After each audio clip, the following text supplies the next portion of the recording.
తల్లిదండ్రులు కావాలని మీ కలను సాకారం చేసుకోండి. ఓఎస్ఎస్ ఫర్టిలిటీ వారి తక్కువ ధర సంతానోత్పత్తి చికిత్సతో అపాయింట్మెంట్స్ కొరకు కాల్ చేయండి 7825893604. హృతిక్ రోషన్, దీపికా పదుకొనే కాంబోలో వచ్చిన ఫైటర్ మూవీకి కొత్త చిక్కులు వచ్చి పడ్డాయి. రిలీజ్ కి ముందు మిడిల్ ఈస్ట్ దేశాలు సినిమాకి చెక్ పెడితే ఇప్పుడేమో ఎయిర్ ఫోర్స్ అధికారులు బొమ్మకి చెక్ పెడుతున్నారు. మార్కెట్లో ఇన్ని సినిమాలుండగా ఫైటర్ కే ఎందుకు ఇన్ని కష్టాలు? ఫైటర్ మూవీ రిలీజ్ ముందు నుంచే ఏదో ఒక రకంగా ప్రాబ్లమ్స్ ని ఫేస్ చేస్తూనే ఉంది. బొమ్మ థియేటర్స్ లో అంతంత మాత్రంగానే ఆడుతుంది.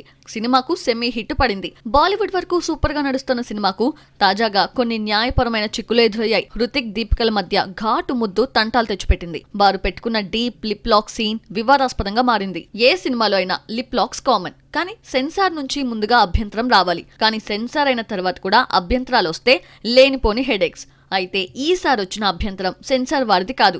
వీరిద్దరూ కిస్ చేసుకునేటప్పుడు ఎయిర్ ఫోర్స్ యూనిఫామ్ లో ఉండి ముద్దు సీన్ లో నటించారు. ఈ విషయాన్ని తీవ్రంగా వ్యతిరేకిస్తూ ఐఏఎఫ్ అధికారి సౌమ్యదీప్ దాస్ ఫైటర్ టీమ్ కి లీగల్ నోటీసులు పంపారు. ఫైటర్ లో హృతిక్, దీపిక ఇద్దరు ఎయిర్ ఫోర్స్ ఆఫీసర్స్ గా నటించారు. బాధ్యతాయుతమైన అధికారులుగా ఉన్న పాత్రల్లో నటించిన వీరిద్దరూ లిప్ లాక్ సీన్ లో నటించడం ఇప్పుడు వివాదాస్పదమైంది. దీనిపై ఐఏఎఫ్ అధికారి సౌమ్యదీప్ దాస్ తీవ్ర స్థాయిలో అభ్యంతరం వ్యక్తం చేశారు. టీంకి లీగల్ నోటీసులు జారీ చేశారు.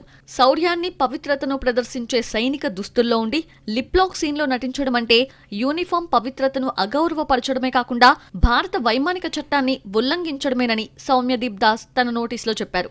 అయితే ఈ నోటీసులు అంతంత మాత్రంగానే నడుస్తున్నా సినిమాకు కలిసొచ్చే అంశంగా కొందరు చెబుతున్నప్పటికీ లీగల్ గా నిర్మాతలు భారీ మొత్తాన్ని పెనాల్టీగా కట్టాల్సి వస్తుందని చెబుతున్నారు.